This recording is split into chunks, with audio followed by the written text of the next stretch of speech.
Married at First Sight, Season 17, Episode 2 review. This is Couples Couch with Pat. And I'm Cam. Let's get into this week's episode. A little bit to unpack, not a lot to unpack, right? For me at least. So maybe for you too.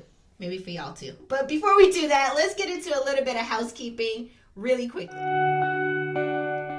If you are new to our channel, welcome. If you are not new, welcome back. You know what I'm about to say. We do not get into the nitty-gritty details of everything that happened in the episode unless we see fit. Be sure to hit the like and the subscribe button to support our channel, to continue to expand our reach further across YouTube. Also shop our merch. We're trying to wear pink almost every day. This is not pink. Okay, well, it's in the pink Rusty family. Salmon. It's in the pink family. Close enough. In support of Breast Cancer Awareness Month, right? This is the last week of it, so let's continue to support. That's all I have for housekeeping. Let's get into this week's episode. But before we do that, I got to go ahead and set the mood. Uh-oh. I wasn't ready. Y'all see I'm still here with it. Uh-oh. Not Peyton's bonnet. Why? What is happening here? What is the mood that we're in? It was a snooze fest? What is happening here? Go ahead. Is that how you felt about this week's episode? Yeah, man. All right, I swear I had to watch. I already seen all of Michael's scenes already last week. Right. So we thought we were done with him. I thought, I didn't drink yesterday. But I thought I was in the Twilight Zone. Like, am I seeing this again? But before we get into it, let's start off how the show opens up. If you are new and don't know how we run things here at Couples Couch, we do not watch the after party. If you didn't put it in the actual show, Married at First Sight producers, we're not going to look for extra information. So we're only reviewing what is said in Married at First Sight. We're reviewing it real and raw off of that dated. I don't care who was on student council. No. I don't care who dated who in the past. I don't care We're not about going the personal. to find I don't details care. offline or online to research to know that this one got a crown after the fact or before the fact or this. And if you bring them to me, I'll say okay and smile, but I don't care. Really don't. Oh, so cool. Just know we're only Okay. reviewing what is shown in Married at First Sight. We're not going off of additional details that may be word on the street unless someone directly brings it to us. And to be honest, I'm not even watching for that. I'm only watching for what I think is funny and what I can make fun of. That is it. That is the only reason I'm here. I mean, I don't care.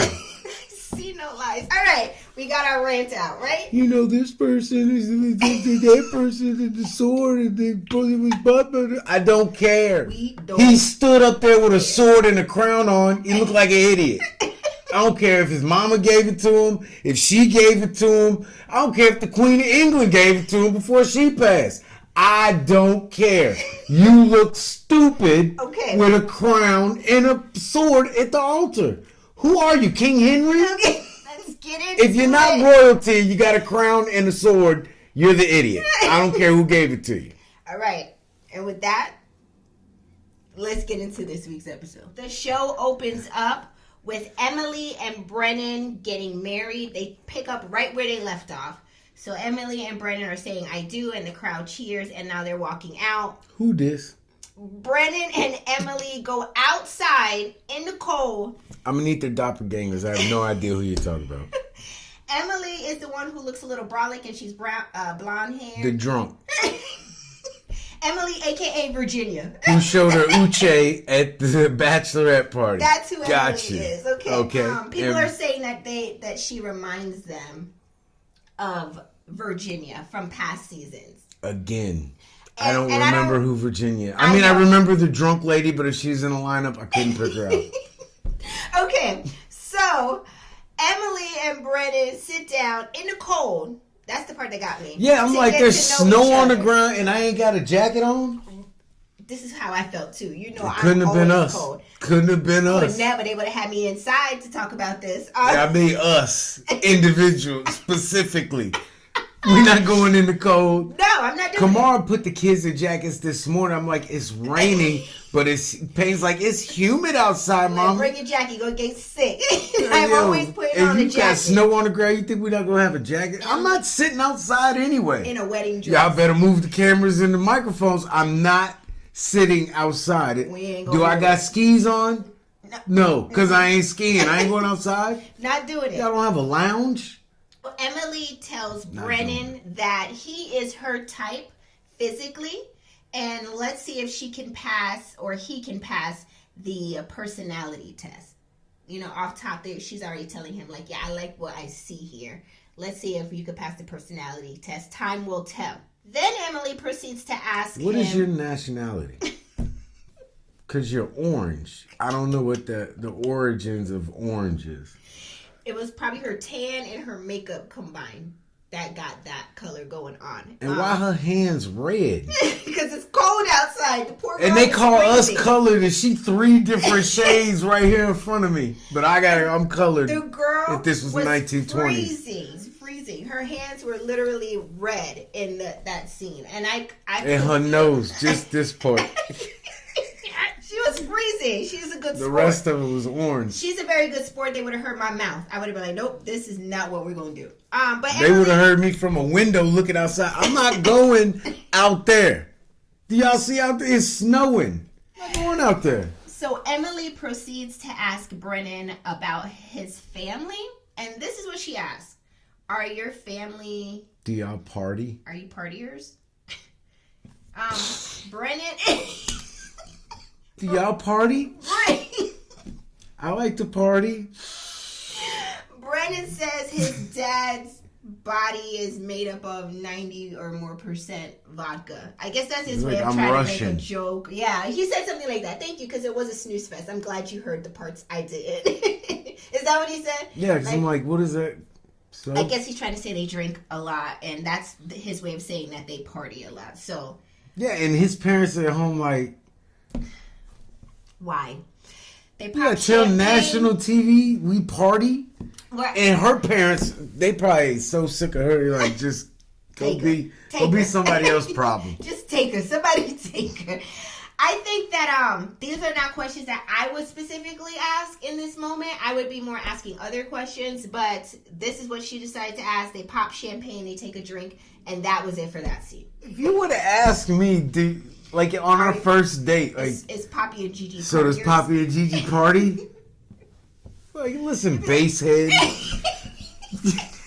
That basehead. All right, let's move You already into ordered the chicken, so I'm gonna go ahead and take care of the bill. But after this, don't contact me. Don't come up itching at me.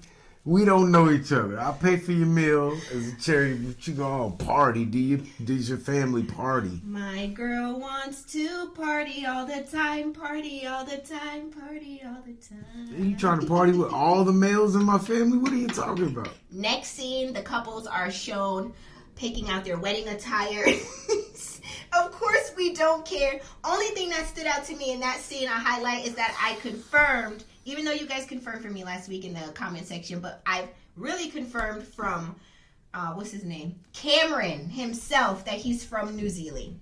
I did hear him say that that's where his family was. So at least I heard it out the horse's mouth himself that he's from New Zealand. That's all I needed. And they're the Kiwis. Right. What is that? Like they're known like Aussies. Like if the Aussies, the Australians, they're like the Kiwis. Okay, when you said the Aussies, the Yankees for Americans. I got you now. I follow. The bobsledders for Jamaicans. There's no bobsled team. You want to argue with me right now? There is no bobsled team. I've seen them. I've seen them with my own eyes. Where? In Jamaica? The Jamaican bobsled team, they made a whole movie out of it. It was a movie, you clown. It's based on... Yes, it was. They had the pictures from the real Jamaican bobsled team. You don't know anything about your culture. I'm very confused because I've never seen a Jamaican person in nobody's bobsled outside of that Jamaican bobsled movie. I've never seen it. Based on true events. Is this? No, you're trying. He said he will confuse me, y'all, and make me believe this. I refuse to believe it. That is not what I was raised to hear or know about. Nobody in What no did they bobsled. tell you about the Jamaican bobsled? My mom and dad are from, my mom is from Kingston. My dad is from Montego Bay. I'm 40 years old. I have yet to hear them talk about a Jamaican bobsled team. Ever. Ever, ever, ever. My parents never talked about the U.S. volleyball team, but we got one. Before we get into the next few scenes, it appears that the Married at First Sight producers want us to engage with them, right? So they have this poll that Keisha Knight Pulliam, also known as Rudy, is putting on through these commercial breaks, that they keep putting these polls that Keisha's telling you to vote or drop your vote or blah, blah, blah, blah, blah. So I feel like, well, hell, let's go ahead and do it here too. I want to hear what y'all would have to say. The poll they had in last night's episode read, how would you react if your new husband or wife wasn't attracted to you? Said he wasn't attracted to you. Would you A, work to change his mind? B, throw a drink in his face? C, tell the experts to help? Or D, call an ex? What would you do? So I don't like you either. You ugly too. What would you do? I told you. That would be E. Tell him he ugly too. Yeah. Or her. I'm sorry. My bad. We not fluid over here. I'm sorry. E. Tell her she ugly too. Yes. That's what you would do. And then I don't care. You gotta make sure you get I don't care. You ugly too. Okay. And then my answer would be E. I wouldn't be in this situation. Right. But I want to hear couch potatoes from you. Drop your comments. I want to dissect on the what you answers would they do. gave. Okay. A. Work to change his or her mind. How? If you're not attracted, you're not liking how I look. How do you work to change that person? I don't want you to like me. Like, I want to be liked for how I look a little bit. I feel like this. If I see you, I either like you, on an attractiveness level, making it my own words. I either like what I see or I don't, right? Yeah. I don't know how you could work up into it. I don't want to be at a dinner party and she has to explain why she's with me. Yeah, he ugly, but he funny as hell. He's so funny. He has a good job. Yeah, I'm serious. He has a lot saved in his 401k. Yeah, no thank you. And then throw a drink in his face. Acceptable. And C, tell the experts to help. Help what? Get you a makeover? Go to glamour probably come shots? in and give y'all maybe some activity. Again, no. I don't want manufactured attraction. That's what that would be. Yeah, because you're having to but don't you like my shoulders? And how about my finger knuckles? They're cute. No. And then E or D would be call an ex. So what are you going to call an ex to do? To cheat? Tear these walls up. I'm moving on. Drop your comments, couch potatoes. We want to hear from you. What would you do in this situation? I know somebody like it. That's the part they missed on that. Call the ex, because I know somebody like it. I'm moving on into the next scene. Let's go. Next is Lauren and Orion's wedding. Lauren's sister brings her a picture of her mom to carry with her down the aisle, and Lauren says this is exactly what she needed to make sure she has her mom there with her. Remember, her mom passed a few months prior to this experience, so to speak. Meanwhile, Orion says he's been wanting to be a husband or been looking for a wife since he was 13 years old. He's been looking for a wife or to be a wife? You can't get it. You didn't know until a couple weeks ago on his date. Not to be nobody's wife. He said he's been looking since he was 13. 13, that puts you at about 8th grade, right? If you do your school right, you should So I was probably in 7th. No, you've been thinking about this, Orion, since you was in 8th grade about having a wife or being married, which is wild to me. But I wasn't thinking about marriage until I saw that ring that was 70% off. That's how I work. Shut up. That's That's how damn, that's a good deal. I'm in the season. When I'm in the season, that's when I start thinking about it. Lauren also said she is prepared to walk down the aisle and said she always knew she would be a wife. Let's talk about that just a little bit too. How many of y'all had already known that you were going to be a wife or be a husband? Like that's what you were called to do. I personally I never thought about that. When I was 17, I think I told you, I was like, how am I ever going to even afford a house? Yeah. That was my first thought before wedding, before children, marriage, all that. I was like 17 years old thinking, how the heck can I afford $200,000, $300,000, $400,000 home? I was delivering pizzas at Pizza Hut thinking I had all the money in the world at 17 because I got it all cash. Like, but were you thinking about being a husband at that time? Like you knew you were going to be a husband? Or I got married before we got together and I wasn't thinking about being a husband when I was married. So I know I wasn't thinking about being a husband at 13. I was a husband at 23 and I wasn't a husband. So there's that. I don't know. Everybody, you know, I hate to say this, but in the words of my mother-in-law, I haven't gotten that far yet in my mind. People say anything when you put a camera in front of them. That's all true. That is. Like, I've been trying to be I knew I was going to be a good husband since I was in diapers. And with that, let's move on to the next scene. I was also on a date with a man 4 months ago. Let's get into the next scene of what are you Lauren talking about? And Orion's wedding, because I can't with this knowing since they were 13 and since forever ago they were going to be a married person. Whatever. Dude, sexuality was up in the air until this year. But he was ready to be a husband. This is all cap. All right. You just put a camera in their faces. Anything. Let's move on to the next scene in their wedding. Lauren makes her way down the aisle. Orion sees her. He appears to be happy. They say their vows. They both say I do. And then they lean in for the longest kiss in history for two strangers who don't know each other. The crowd cheers. And my question is, do you think they will last? I don't remember them beginning.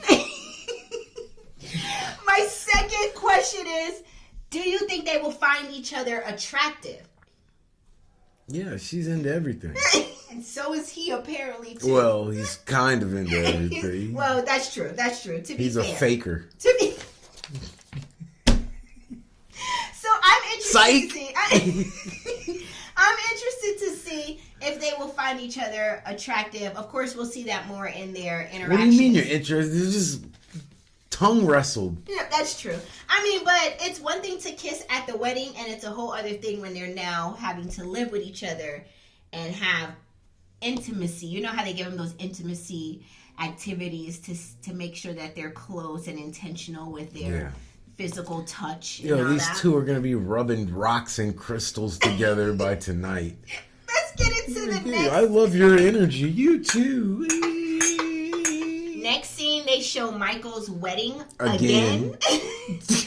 I don't know. It's like they want to drive a nail into his side. She don't want you. Like, why are you? She said no. Driving this nail into the poor She man's pulled side. out. Another peek behind the curtains. Is y'all gonna give him another girl? Is that why we sitting here?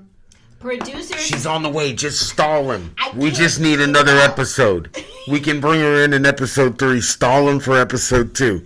Well, what do we do? Show the same stuff we saw in episode 1. Bet. Are you done? Yeah. You're wild. We get another peek behind the curtains of Michael's wedding day. Why? Because they said so. That's why. Producers bring in the sword and the crown. Again. Gifted to Michael by his mystery bride. I don't understand why when they showed him at the altar on his wedding day, why didn't they show this scene? I know how editing works. It's only a matter of moving a clip to the front, pushing that clip back and putting it up. Like, why didn't they just put that clip there so there was no confusion as to why he was standing there with a crown and a sword? Because they knew him standing there with a crown and a sword made him look like an idiot. So they did that on purpose? Yes. Okay, so this was intentional. I'm not mean, everyone. I only say what's obvious. If y'all walked up, if me and you were getting married and you even knew your husband. Right. and you walked up down the aisle, and you get to the top of the aisle, you look down, and he's standing there with a crown and a sword, you're gonna be like, this son of a... Don't ruin my wedding day. Yes! Like, that is not normal. It's that is not acceptable. And they purposely put this in episode 2. Unless she comes down, clank, clank, clank, clank, with a chastity belt on. It's the only way this is acceptable behavior. So they did. And a knight gives her away. To drum I give her away. To drum up conversation. Yes. In the blog streets. Because it looks ridiculous. So now we know it was gifted to him prior to. Many of you probably already knew this. Why? Because you probably did the research offline. Guess what? Couples Couch ain't doing no extra research. We talk about what we see. And it wasn't there, so we don't talk about it. We don't know. Okay? So now we know it was given the day or the moments before the wedding, okay? Which my opinion still stands. If Kamar would have sent me a crown and a sword to wear down there, right I would have left her room. and the props right there. I'm not wearing this goofy ass stuff. So Michael proceeds to put on the crown and brings the sword to the ceremony to meet his bride. They show Michael walking down the aisle and talking to his bride's family, which they never actually put the bride's family on camera. Like, they just show him talking to them, but you never actually see them. Next scene, right?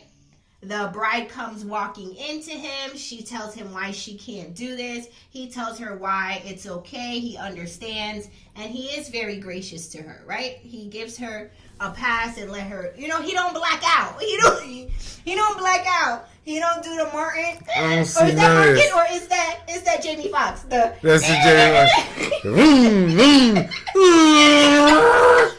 He don't do all that. He let her have her peace and he let her walk out in peace. And so he let her be. And in front of all these people, you gonna do this to me? You gonna do this to me in front of all these? He didn't turn it to Ike and say, if you die on me, I'll kill you. You hear me, Tina? I kill you. If this drink wasn't so good, So anyways, it ends up being a peaceful separation in that moment. And then next scene, they show that Michael reads a note that the mystery bride left behind. And she thanks him for being so gracious and so kind. And she even left the gifts behind that he gifted her. Like, she didn't take them.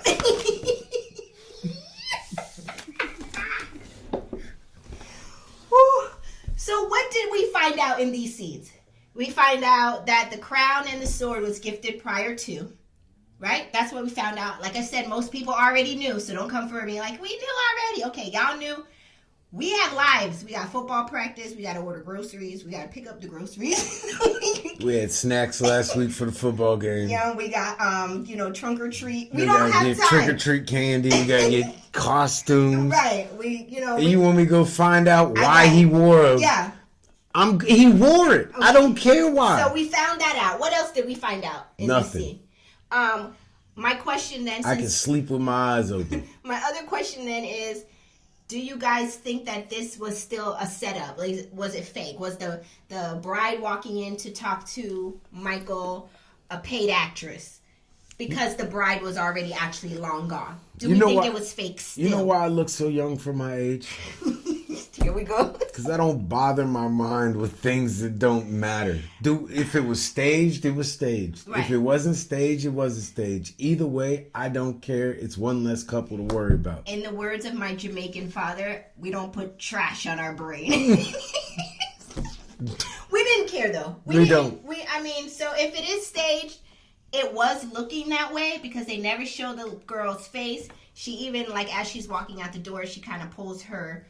what is this? I done got married so long ago. I don't remember what that is when they put it in your hair. That's not a big deal. What is that thing that they comb into your hair again? Watch this. We don't care. We don't care. Me no care. There you go. We figured out that's what they wanted us to know. And now we're going to move on into the next wedding. And I'm done. If you hear some real heavy breathing in the background... We don't have asthma. That's our English bulldog. Our English bulldog decides to lay right here during this recording. So if you hear some heavy breathing, That's Dallas, who has decided to join the show for whatever reason. We can't get him to move away. Nobody's got food or anything, but he's like, I ain't moving. Here.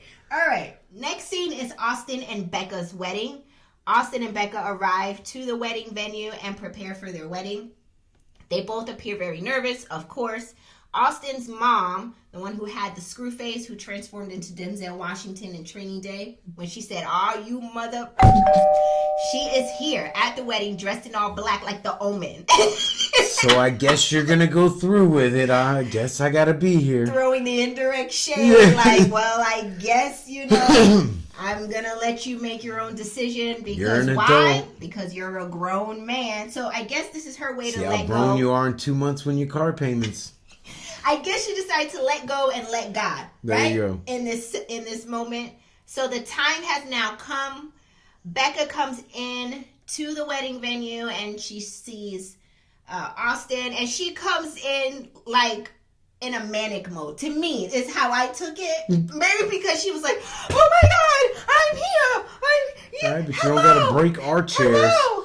Hi, everybody! How are you? Did you not remember that? She acted just like a person with pink hair would act. I was giving like, why are you doing Extra. so much? Or just walk in Which easy. is what a pink hairdo does. Like, why? Just walk in peacefully. Hello, and how are you? And I'm here. And just like, and then Austin proceeds to cry from excitement, right? And I was looking like, am I tripping, or is this too much for this one scene?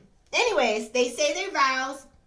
They both find out that they both like to run late, so apparently they have a lot in common. They both say I do. They Which kiss. is not, that aggravates me. I hate being late. I know. So I know when you saw that, you were like, but they both do like being late, or have a thing with being late. So They're they have both that irresponsible and unprepared.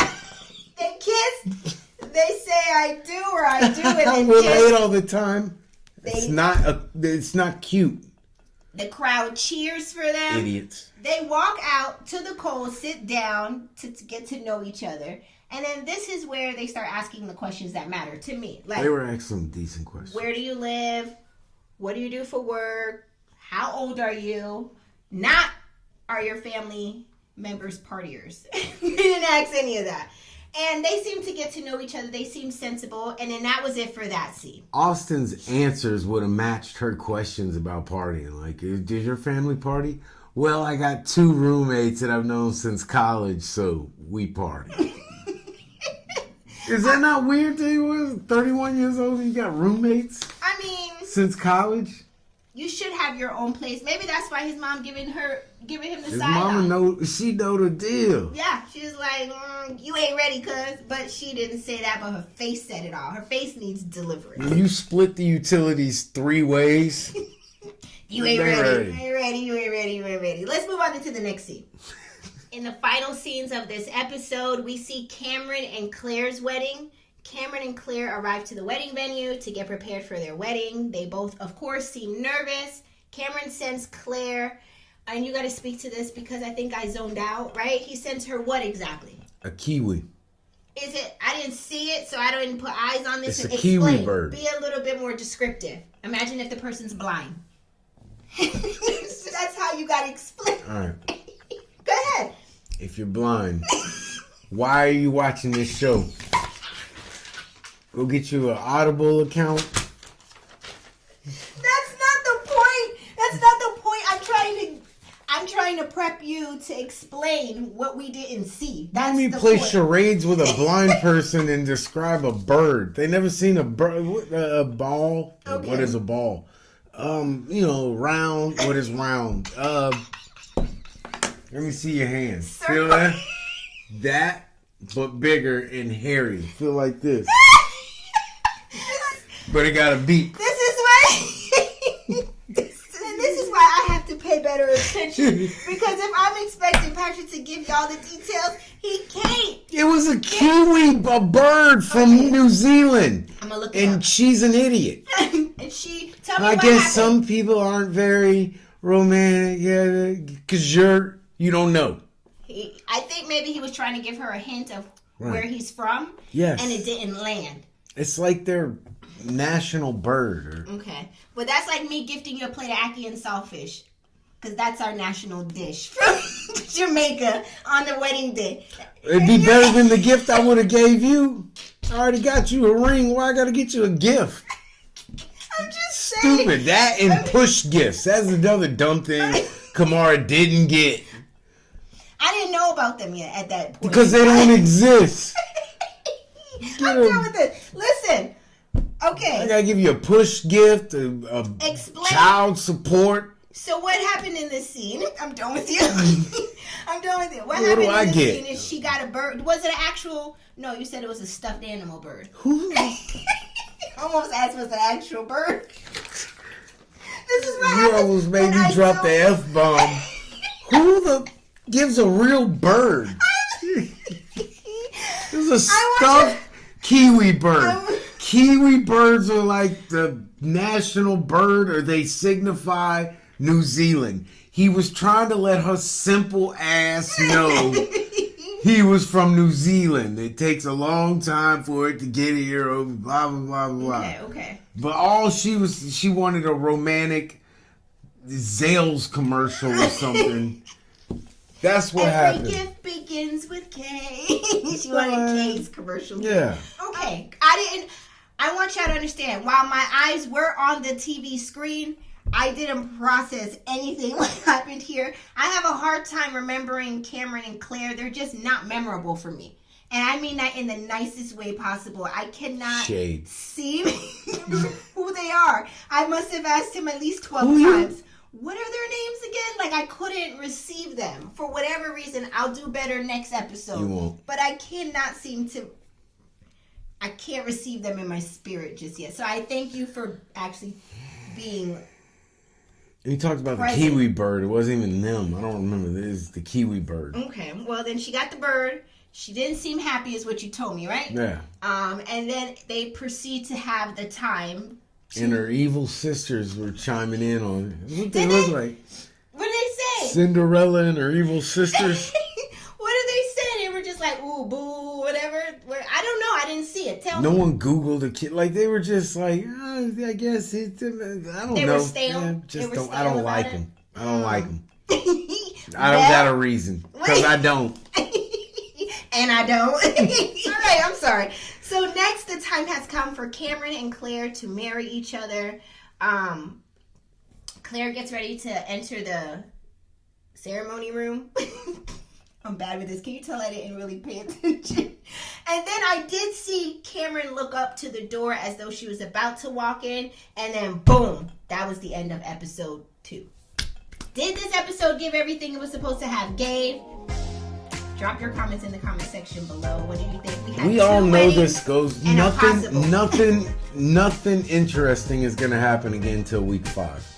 And that's where they're probably back to the apartments. And now that's when we get done. Like, oh, they took pictures in week 3, episode 4. You get to see where they went to middle school.